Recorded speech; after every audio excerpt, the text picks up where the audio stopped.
Kamusta? Gusto mo rin ba kumita online? Nag-iisip ka rin ba na kahit sa bahay lang, paano kaya kumita? Meron ako mga isi-share na paraan. Kung interesado ka malaman, manood ka sa video nito. Ang video nga palang ito ay sponsored ng MSM, Tawas Kalamansi, Kids Deodorant. Sa kilik-kiling maasim, MSM lang ang gamitin. At magpapatuloy na nga tayo. Maraming mga nanay sa bahay na gustong kumita kahit nasa bahay lang. At perfectong video na to kaya tapusin mo. Ako nga uli si Mami Leila Lu, dating taga-bangko, nag-resign at nagdesisyon na mag-alaga na lang ng mga chikiting. Pero naisip ko din dahil nasanay nga rin akong kumikita, gusto ko rin talaga na kahit nasa bahay lang, meron akong income. Eto na nga, marami naman talagang paraan pero ito ay base sa ginagawa ko ngayon. Number 1, online selling. Meron nga ako dating physical store. Pero dahil sa maraming nangyari, may mismanagement, napag-isipan ko na lang at napag-desisyonan ko na lang na gawin na lang itong online business.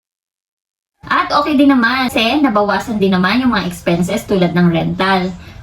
At mas na-manage ko ngayon kasi yung mga items ko naman ay nasa bahay lang. So paano ba ginagawa ito? Gumawa ng online page. Tulad nito.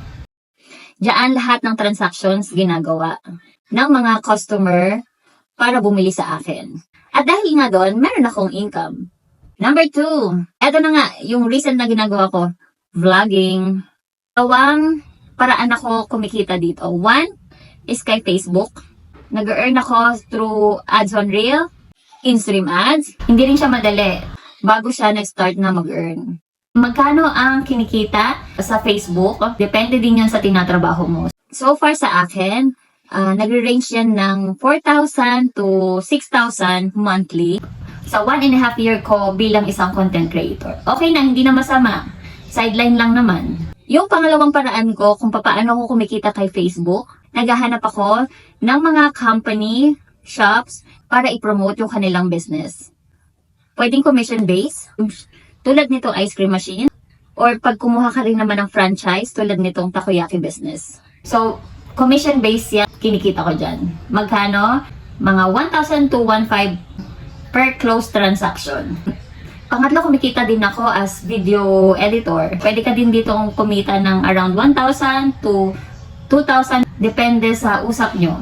Paano yun? So, inaral ko lang naman yung pag-video editing. Malawak din naman talaga yung sa vlogging or pagiging content creator. Marami kang ways dyan para mag-earn. Balik naman tayo sa pangatlong way para mag-earn online. Ito yung ginagawa ko ngayon, yung affiliate marketing. Maraming selling platform dyan na nag-o-offer TikTok, Shopee, Lazada. Pero sa akin yung Shopee, medyo kailangan mo lang aralin kung paano mag-register.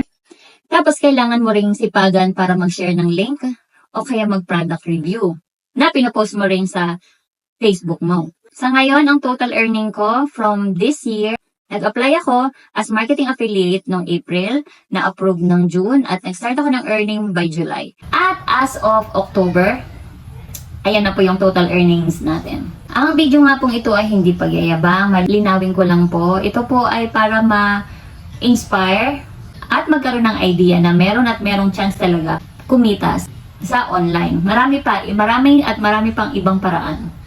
Kailangan mo lang talaga ay una aralin at maglaan ng panahon para dyan. Alright, natapos na ang vlog na ito. Marami kang matututunan at malaki yung chance mo mag-earn. Hanapin mo lang yung para sa'yo. Si Mami Leila Lu uli na nagsasabing hindi boring maging nanay sa bahay, na nagsasabing maraming paraan para kumita online, na nagsasabing sa kilik-kiling maasim, MSM lang ang gamitin.